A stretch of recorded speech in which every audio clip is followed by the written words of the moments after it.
Satu, sunnah pertama, selesai menunaikan salat itu istighfar. Dari kalimat astagfirullah. Apa itu istighfar? Istighfar itu gini, asalnya katanya ghafara, ghain, fa, kemudian ra, ditambah ista. Setiap ada ista artinya minta. Ghafara itu mengampuni, ghufran ampunan, istighfar minta ampun. Minta ampun.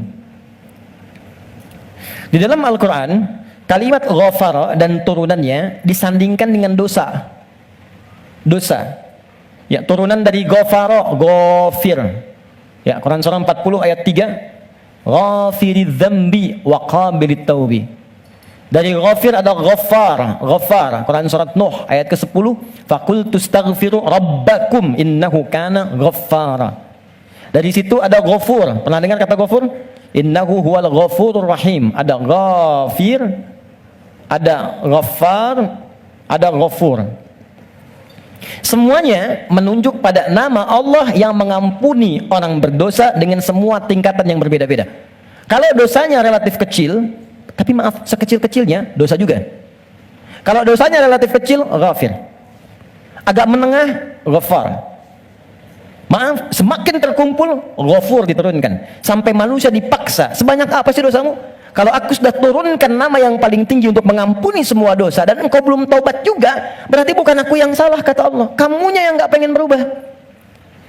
Jadi, teman-teman, mohon maaf ya, justru nama-nama ini menunjukkan kepada kita, Allah membuka jalan, peluang pada setiap orang untuk berubah jadi baik. Gak ada manusia yang sempurna. Fala tuzakku anfusakum, kata Allah, jangan merasa diri paling baik. Jangan merasa paling suci. Semua orang pasti pernah punya salah. Saya pun mungkin sekarang kelihatan bagusnya aja karena aibnya nggak dibuka. Kalau dibuka mungkin ada katakan nih, ternyata Ustadz ini buruk juga, Ustadz ini kotor juga. Ini peluang dalam Al-Quran menawarkan, ayo berubah jadi baik. Semua orang pasti pernah punya masa lalu yang kelam. Tapi orang hebat itu yang bisa merubah yang kelam menjadi lebih baik di masa datang. Karena itu orang hebat disebutkan dalam Al-Quran, orang yang ketika dia merasa salah, dia berubah menjadi saleh. Karena itu dia ambil cara untuk tobat. Karena itulah Nabi memberikan isyarat, Allah sangat mencintai pelaku maksiat yang tulus bertobat dibandingkan orang soleh yang tidak pernah merasa salah. Catat itu. Di peluang jadi baik untuk semua.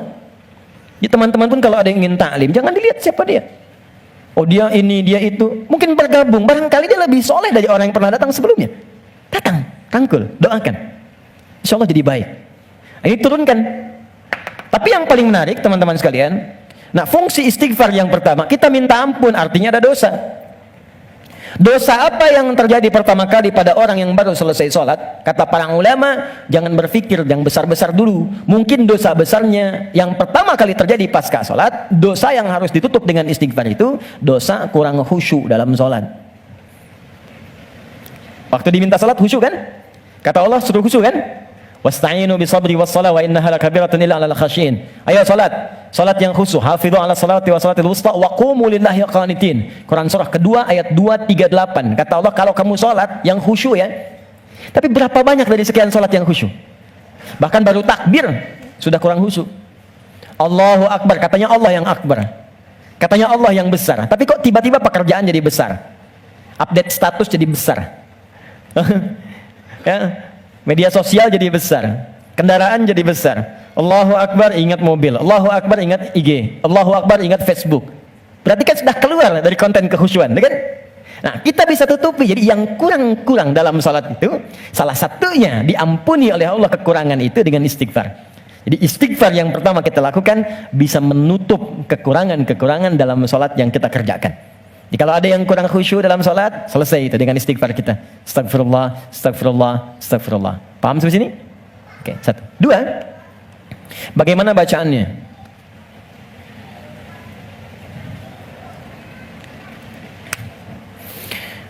Teman-teman sekalian, bacaan istighfar itu bergantung pada kadar dosa dan jenis kesalahan yang kita perbuat. Misal, kalau yang standar tadi, ini kan standar. Ingat cara membaca hadis Nabi itu begini, jangan pakai terjemahan. Lihat dengan ilmunya. Jadi kalau Nabi katakan ini bukan berarti harus begini saja, kalau yang lain tidak. Bukan. Kumpulkan dulu semua referensinya, baru kita lihat. Yang tadi, yang singkat, itu bacaan standar. Astagfirullah, astagfirullah, astagfirullah. Itu standar. Standar kita baca untuk menutupi kekurangan dalam salat. Tapi kalau kita ingin memohon kepada Allah dengan istighfar itu real, nyata, menggugurkan dosa yang kita kerjakan, maka coba oleh antum diingat dulu, punya jenis dosa apa yang kita kerjakan dalam kehidupan. Saya beri contoh 3 dalam Al-Quran supaya nggak terlampau banyak ya. Dosa standar. Dosa standar. Apa dosa standar itu? Ya standarnya memang sering berdosa. Contoh, mata fungsinya apa? Oh kan? Lupa kan? Oh, kalau sudah lupa suka nggak ingat dong. Mata itu untuk kita bukan melihat, tapi melihat yang baik-baik. Ingat, melihat yang baik-baik. Teruskan kalimatnya. Kalau melihat saja, semua dilihat. Tapi ketika Anda ikutkan melihat yang baik, berarti ada yang boleh dilihat, ada yang tak boleh dilihat. Yang baik itu yang dilihat. Ketika mata melihat yang tak baik, berarti salah. Kalau salah, berpeluang dosa. Gambar tak baik, nggak boleh dilihat. Tayangan tak baik, nggak boleh dilihat. Digi, maaf sekali kalau kurang menyenangkan kalimatnya, tapi karena saya sayang dengan Anda. Saya sayang, saya khawatir nggak bisa berjumpa di suatu saat nanti. Dan saya nggak tahu saya pun di mana. Tapi karena saya sayang pada Anda, saya sampaikan kalimat ini. Kalau dipandang saya nggak boleh, apalagi dilakukan. Maka jangan jadi pelakunya. Melihat aurat orang saja yang tampaknya nampak, nggak boleh dilihat, terus Anda jadi pelakunya, jadi bintangnya gitu. Maka berapa banyak dosa Anda kumpulkan dari situ. Jadi ketika mata saja, ini kan mata peluang melihat yang tak baiknya banyak. Ya, Anda keluar dari sini, Videotron muncul. Jangankan keluar, buka handphone ada gambar, WhatsApp ada iklan. Anda lihat status, yang lihat status istri orang. Terus sebaliknya. Ya, salah? Tidak. Tapi kalau syahwat datang, jadi keliru. Salah bicara, coba tunjukkan pada saya. Sampai jam sekarang saja, teman-teman, jam 11 ini, berapa kali mata salah lihat? Telinga salah dengar. Pikiran salah menangkap. Lisan salah bicara, sampai ujung kaki. Maka untuk menutup itu ada zikir standar yang kalau dibacakan kita memohon kepada Allah, lisan yang salah tempat, mata yang salah tempat, telinga yang salah fungsi bisa ditutup oleh Allah dosa-dosanya. Salah menempatkan sesuatu disebut dengan zalim namanya. Zalim itu keliru menempatkan sesuatu bukan pada tempatnya. Gelas untuk minum, gayung untuk mandi. Ada orang mandi pakai gelas, minum pakai gayung. Zalim. Mata melihat yang baik, ketika dipakai melihat yang tak baik, zalim namanya. Maka ada zikir untuk menutup perbuatan zalim dan minta rahmat kepada Allah untuk mengampuni dosa-dosa yang tertuang dalam perbuatan zalim itu. Itu di Quran surah ke-7 ayat ke-23. Dan zikir itu sudah diajarkan oleh Nabi Adam sejak pertama turun dari surga ke bumi. Rabbana zalamna anfusana wa illam taghfir lana wa tarhamna lanakunanna minal khasirin. Quran surah ke-7 ayat 23. Oke. Kalau teman-teman pengen baca untuk menutup dosa-dosa itu, kita tahu nih banyak dosa misal. Atau mohon maaf saya tes dulu atau saya tes lagi. Barangkali ada yang merasa dosanya masih sedikit. Yang nggak punya dosa hari ini siapa? Boleh angkat tangan. Oke. Yang sedikit. Yang banyak. Kayak saking banyaknya kita sulit angkat kan? Karena merasa ada, karena standar. Ini apalagi sekarang peluangnya banyak tuh.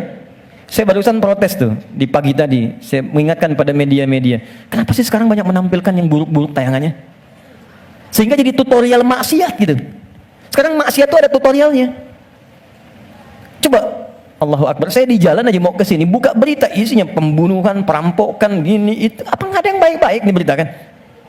Orang itu kan apa yang diberitakan, pasti itu yang dilihat. Jadi kalau Anda membuat tayangan bagus, punya dilihat juga. Jadi kalau bisa bikin yang soleh, kenapa membuat yang salah? Kalau bisa membuat yang baik, teman-teman nih ya, misal Anda nih ikut project, bekerja di situ. Jadi kalau Anda semuanya kompak kerjakan yang baik, ya kan ikut kok semuanya. Siapa mau mainkan yang buruk-buruk? Jadi kalau kita bisa mengerjakan yang mulia, kenapa harus mencari sesuatu yang tidak baik? Nah, sekarang kita sendiri ketika mengerjakan diingat, ini baru hari ini, belum sebelumnya. Di begitu kita ingat, kita ingin tutupi, mohon izin, saya mungkin kalimatnya kurang menyenangkan. Setiap kita akan yakin akan meninggal. Pasti akan wafat. Pasti. Teman-teman pernah ingat gak? Kita mengaji dari tahun berapa? Sampai sekarang. Coba hitung satu-satu di antara kita. Apakah ada yang selama kita awal mengaji masih ada orangnya sekarang? Mungkin sebagian sudah nggak ada. Mungkin kita salatkan sama-sama bahkan. Atau kalau bukan dia, kerabatnya yang pulang duluan. Dan kita akan menyusul. Dan kita yakin suatu saat kita akan disolat, kita akan pulang. Nah sekarang kita yakin kita akan wafat, tapi kita nggak punya bekal untuk pulang. Anda mudik bulan Ramadan aja, ke Idul Fitri, Anda nggak punya bekal, kan nggak berani mudik Anda. Kenapa nggak mudik Pak? Nggak ada bekal. Sekarang kita mau kembali kepada Allah dan Anda merasa, kita merasa kurang bekal. Bagaimana cara kita pulang? Maka yang standar tadi kita perbaiki. Maaf ya, maaf. Kan tidak ada aibnya kita istighfar. Jadi baik itu salahnya apa sih? Mata kan sama-sama melihat juga. Telinga sama dengar juga. Jadi kalau kita bisa mendengar yang baik, kenapa harus mengerjakan yang tidak baik? Maka kita koreksi. Kita bacakan, Rabbana zalamna anfusana. Ya Allah, kami selama ini salah. Anfus itu diri. Saya salah menempatkan tubuh saya. Saya mengakui mata saya salah lihat. Saya mengakui telinga saya salah dengar. Sampai ke kaki saya, Allah. Saya mengakui itu semua. Wa illam taghfir lana, ghafar. Dan saya mohon ya Allah, kalau kau nggak ampuni dosa aku ini saat ini, wa tarhamna, nggak rahmati aku, nggak sayangi aku dengan ampunanmu, lanakunanna minal khasirin. Aku takut kalau pulang aku rugi. Aku takut kalau wafat sekarang terus aku masih banyak. Itu minta. Ini yang pertama. Maka dari itu, Anda boleh bacakan itu. Kalau standar tadi, astagfirullah, astagfirullah, astagfirullah. Jadi yang dimaksud baca astagfirullah itu yang standar. Untuk menutup yang salat. Jadi kalau Anda sudah bacakan itu astagfirullah, astagfirullah, astagfirullah, kemudian Anda ingin spesifik mengoreksi diri Anda, Rabbana zalamna anfusana wa illam taghfir lana wa tarhamna lanakunanna minal khasirin. Paham? Satu. Dua, saya beri contoh yang lain.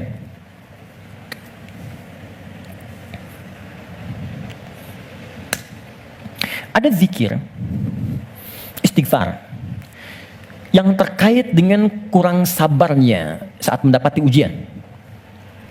Sampai Anda berkata, ya Allah, kenapa mesti saya? Ya Allah, saya kan pengen hijrah, kenapa banyak masalah?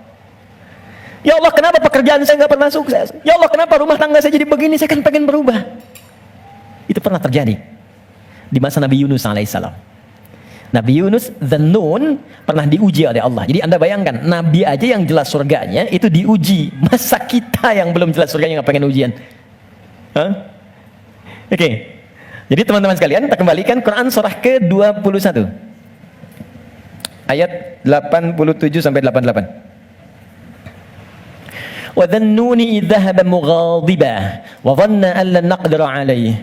Dan aku perkenalkan, kata Allah, aku buka kisah Dzannun, Yunus alaihissalam. Ya, aku tugaskan. Jadi Yunus punya tugas alaihissalam berdinas di bumi sebagai rasul. Tantangannya nggak mudah. Maaf ya. Ada yang kemudian mencela, ada yang menghina, ada yang menghujat, sampai naik ke kapal, sampai dilempar ke laut, sampai ditelan ikan paus. Puncaknya. Sampai puncaknya. Saya mau tanya pada Anda, kalau ditelan ikan paus, kira-kira pengap atau tidak? Sudah pernah masuk? Gelap ya? Kita bayangkan, gelap, pengap, sulit kan? Tapi, yang ingin saya katakan begini. Nabi Yunus pada saat itu muncul sisi kemanusiaannya. Keluar kalimat begini, ya Allah, kapan kau tolong saya? Tuh. Idzaba mughadiba fa dhanna an lan naqdir alaihi. Dia kira kami enggak akan tolong. Dia berkata, ya Allah, kapan tolong saya? Kemanusiaannya. Cuman karena beliau nabi dan rasul, punya sifat ma'sum, maka diturunkanlah bimbingan oleh Allah untuk menjaga beliau supaya terbebas dari kesalahan. Dijaga. Itu sifat ma'sum dari nabi dan rasul. Maka kami turunkan zikir kepadanya untuk mengatakan, kamu jangan mengeluh.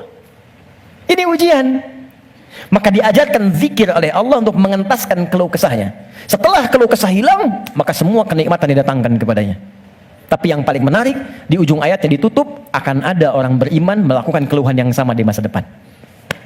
Walaupun gak masuk ke perut ikan paus.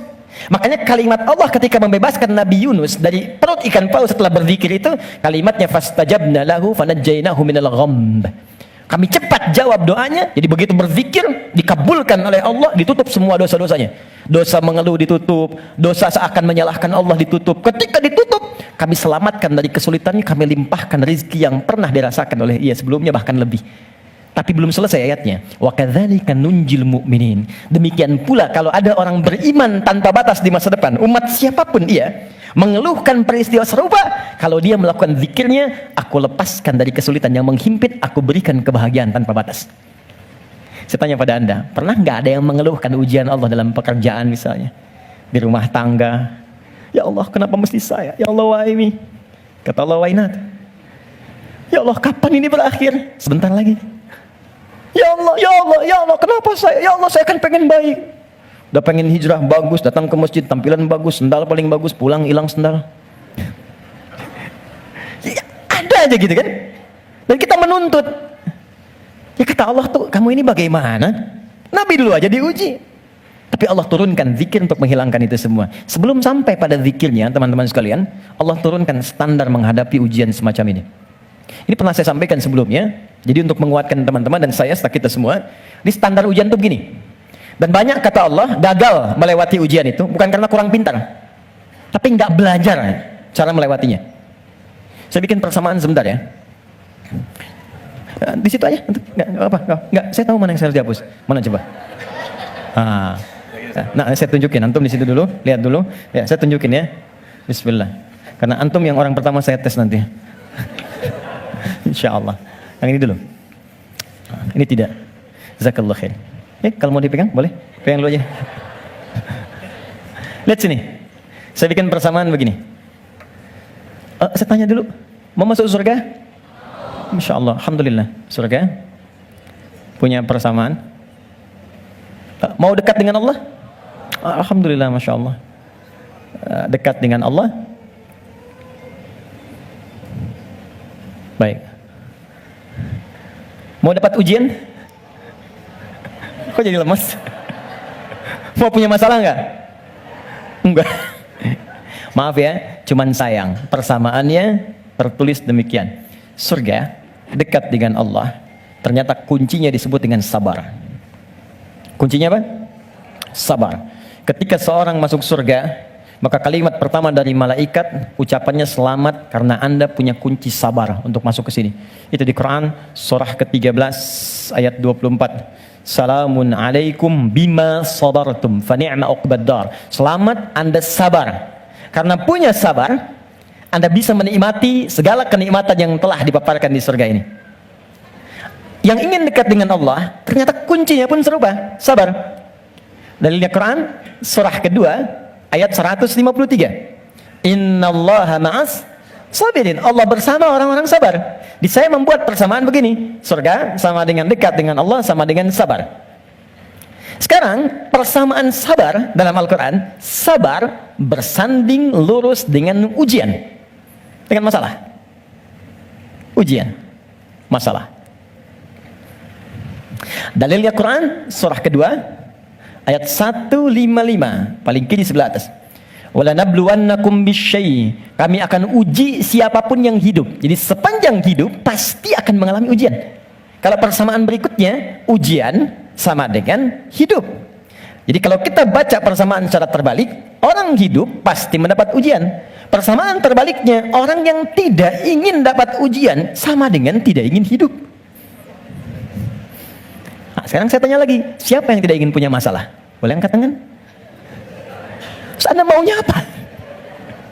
Oke, sekarang lihat kembali. Fokus baik-baik. Lihat sini. Jadi setiap orang hidup pasti diuji. Kalau nggak hidup, baru nggak dapat ujian. Sepanjang hidup itu pasti ada masalah. Anda berpikir nggak pengen punya masalah pun itu sebetulnya masalah. Setiap kita pasti punya masalah. Saya pun di sini sedang menghadapi masalah. Seperti Anda pun belajar dengan saya sedang menggali persoalan. Nah sekarang saya keluarkan persamaan ini. Di matematika kan begini kan, A sama dengan B sama dengan C sama dengan D. Maka A sama dengan B, A sama dengan C kan? B juga sama dengan C, C sama dengan D. Kita turunkan ini. Surga sama dengan dekat dengan Allah, sama dengan sabar, sama dengan ujian. Maka kalau kita turunkan, orang yang mau pengen ke surga sama dengan ujian. Pengen dekat dengan Allah sama dengan ujian. Pengen sabar sama dengan ujian. Jadi kalau Anda ingin mendapatkan surga, pasti dapat ujian. Karena surga itu kunci untuk mendapatkan nikmat Allah. Dan untuk mendapat nikmat Allah, sabar. Untuk sabar, ada ujian. Jadi ujian itu kunci untuk ke surga. Ujian itu kunci untuk dekat dengan Allah. Ini makanya berbahagialah ketika sedang punya masalah. Artinya itu mendekatkan Anda untuk dekat dengan Allah. Coba ibu kalau nggak diuji dengan perilaku suami yang kurang menyenangkan, ibu nggak akan mungkin nikmat tahajud malam hari minta sampai berderai air mata. Kenapa jadi ketawa? Antum kalau nggak diuji dengan ujian pekerjaan, nggak akan nikmat antum puasa. Bukankah tahajud datang saat pekerjaan mulai macet? Saat akhir bulan uang belanja belum keluar? Baru kan mulai, ya Allah. Terus puasa, terus baca Quran. Di kadang-kadang ujian itu muncul supaya kita bisa menikmati kedekatan dengan Allah. Di ketika Anda mengatakan, ya Allah, aku ingin ke surga Firdaus. Baik, nih ujian. Ini masalah. Cuman supaya gampang mengatasi itu, diturunkanlah fikihnya, muncul caranya. Bagaimana supaya ringan menghadapi ini? Jadi bukan gelar yang dibutuhkan di sini, pelajaran. Anda nggak belajar, nggak lulus ujian. Sekarang ini ada ujian kehidupan, nggak dipelajari, status Anda setinggi apapun gagal. Bagaimana rumusnya? Sebelum kita ke kalimat yang kita akan bacakan, maka turunan di Al-Quran. Ada 3 rumus. Pertama, kalau Anda sedang menghadapi masalah, kalau tidak ingin rumit, baik di kantor, di rumah, dimanapun, pertama kata Allah berlaku Quran surah kedua ayat 286. La yukallifullahu nafsan illa. Ini nih rumusnya. Prinsip pertama, tolong tanamkan dalam jiwa kita. Mustahil Allah menguji seorang hamba di luar batas kemampuannya. Kalau kita bahasakan ini ke dalam bahasa psikologi, itu akan menenangkan jiwa kita. Kalau Anda sedang diuji, katakan, kata Al-Quran, bisa, mampu. Karena mustahil Allah menguji kalau Anda nggak mampu. Teman-teman maaf ya, yang mampu itu Anda, bukan saya. Ketika Anda punya masalah sebesar apapun sekarang, Anda mampu, saya tidak. Karena itu Anda yang diuji, bukan saya. Allah menilai Anda mampu. Kenapa Anda pesimis? Allah menciptakan kita mengatakan Anda mampu. Kenapa kita yang diciptakan pesimis? Nikmati saja, katakan pasti bisa. Mampu saya. Kita yang punya ayatnya, orang Jepang yang praktekan. Bahkan dia bikin benteng Takeshi. Kamu bisa, kamu bisa, kamu bisa. Hanya untuk menaklukkan Takeshi. Kita punya, saya senang baca ya, senang baca dulu lihat. Nonton tidak. Cuma saya senang lihat baca apa gitu kan. Baca saya tahu. Son Goku, musuhnya Piccolo, penulisnya Sasuke Watanabe, saya tahu itu. Ya. Jadi tapi bacaan saja ya. Liverpool kalah 2-0 sama Chelsea, saya tahu nih. Nah, balik sini. Kembali ke awal tadi. Jadi ya itulah ujian. Kita mampu. Yang kedua, rumus kedua, Quran surah kedua Al-Baqarah di pertengahan ayat. Ya, yuridullahu bikumul yusra wala yuridu bikumul usra. Paling gampang al-insyirah, inna ma'al usri. Itu secara psikologis itu akan menguatkan kita. Dikata Allah, kalau engkau sedang punya masalah, katakan pada dirimu, pasti mudah. Pasti ada solusinya. Kalau diri kita begitu, itu akan ringan menghadapinya. Maaf ya, dibandingkan Anda menulis status, nggak akan selesai. Ternyata kamu tidak seperti yang aku kira. Capek. Udah aja, pasti selesai, pasti bisa. Nah sekarang persoalannya, cara kita mengatasinya, ikhtiarnya bagaimana sekarang? Nah supaya kuat, maka kadang-kadang ada tindakan yang keliru. Kadang mengeluh, kadang curhat nggak jelas, kadang cerita ke orang, alih-alih kemudian kita mengadu kepada Allah, atau puncaknya malah menyalahkan Tuhan. Maka diturunkanlah oleh Allah sebuah zikir lewat lisan Nabi Yunus alaihissalam, yang kalau dibacakan seketika Allah tenangkan keadaan jiwa, dibuang keluh kesah, dan langsung diberikan jalan terbaik untuk mendapatkan nikmat yang diharapkan. Apa bentuk zikirnya? Quran surah ke-21 ayat 77-nya. Wa nada fil zulumati alla ilaha illa anta subhanaka inni kuntu minadh. Itu zikirnya. La ilaha illa anta subhanaka inni kuntu minadh zalimin. La ilaha illa anta subhanaka inni kuntu minadh zalimin. Ini umum. Bisa di jabatan mungkin kurang menyenangkan, bisa di harta benda, bisa di persoalan. Nabi Yunus kan dia menjabat sebagai rasul, cuma dikerjai oleh orang, dilempar ke perut ikan paus sampai keluar. Bahasa Qur'annya, wa kadzalika nunjil mu'minin. Kalau ada orang beriman berzikir seperti sama yang dikerjakan oleh Yunus, kami selamatkan ia seperti kami selamatkan Yunus alaihissalam. Boleh dikerjakan pasca salat. Langsung perintahnya di Al-Quran. Jadi kalau secara pribadi bacakan Rabbana zalamna anfusana, zikir terkait tadi bacakan ini. Bonusnya ada juga kan penyakit yang suka memvonis diri. Ya Allah, aku kok malah sakit begini? Kenapa mesti aku yang sering tahajud, sering puasa? Kenapa begini? Lakukan zikir Nabi Ayub alaihissalam. Bukan hanya diberikan ketenangan pada jiwa, bahkan diberikan kesembuhan. Diberikan kesembuhan. Saya berani mengatakan ini karena saya coba praktekkan di kalangan teman-teman spesifik. Dan hasilnya 100%. 100%. Ini ada saudara kita yang sedang ikut karantina dari Goa. cukup jauh, Makassar ke sana. 30 orang. Rata-rata di atas 50 tahun. 53, 57, sekian. Sekaligus pendidikan imam. Sekarang di Sukabumi. Ada di antara mereka yang matanya satu nggak ngelihat. Satu. Coba saya sampaikan pesan Al-Quran ini, saya datang, saya kunjungi ke sana, saya sampaikan, begini cara menghafal, Anda bacakan doa ini, sebelum menghafal ini, setelah menghafal ini. Kalau ada hajat khusus, cari di Al-Quran. Saya tunjukkan beberapanya. Tahu apa yang terjadi? 2-3 hari ke belakang saya dapat berita, ternyata yang nggak melihat ini, hari pertama, kedua, ke-13, ke-14, ke-15, tiba-tiba remang-remang melihatannya. Begitu masuk hari selanjutnya, dia buka kamar mandi, masih pakai handuk, langsung ada cahaya. Ini nyata. Kelihatan semua benda yang di situ. Bisa melihat kembali. Dia keluar seketika, dia langsung sujud. Bersyukur kepada Allah Subhanahu wa ta'ala. Ini kisah nyata, saya tidak mengarang. Nanti mungkin sebentar lagi ke depan akan kita sampaikan untuk share kepada yang lain. Ada kemuliaan. Jadi kalau makhluk mengatakan mustahil, itu tanda dari Khalik, tinggalkan makhluk, minta pada Allah. Nah, ada zikir Nabi Ayyub alaihissalam untuk menghilangkan keluh kesah ketika sakit. Itu di Quran surah ke-21 ayat 83 sampai 84. 84 jawabannya. Wa ayyuba idz nada rabbahu, zikirnya anni massaniya dhurru wa anta arhamur rahimin. Allahumma anni massaniya dhurru wa anta arhamur rahimin. Ya Allah, penyakit ini sudah mengganggu saya, melukai saya, sedangkan Kau yang paling sayang kepada saya. Kalau yang paling sayang saja tidak menyembuhkan saya, kepada siapa lagi saya mesti meminta? Oke, jadi itu ya. Itu zikir pasca salat. Kalau ingin standar, silakan. Astagfirullah, astagfirullah, astagfirullah. Allahumma antas salam, minkas salam, tabarakta ya dzal jalali wal ikram. Kalau ada kebutuhan tertentu, silakan pilih. Ya, sesuai dengan standarnya. Kalau tobat umum dengan ini ingin dipanjangkan, silakan. Astagfirullahal azim, alladzi la ilaha illa huwal hayyul qayyum wa atubu ilaih.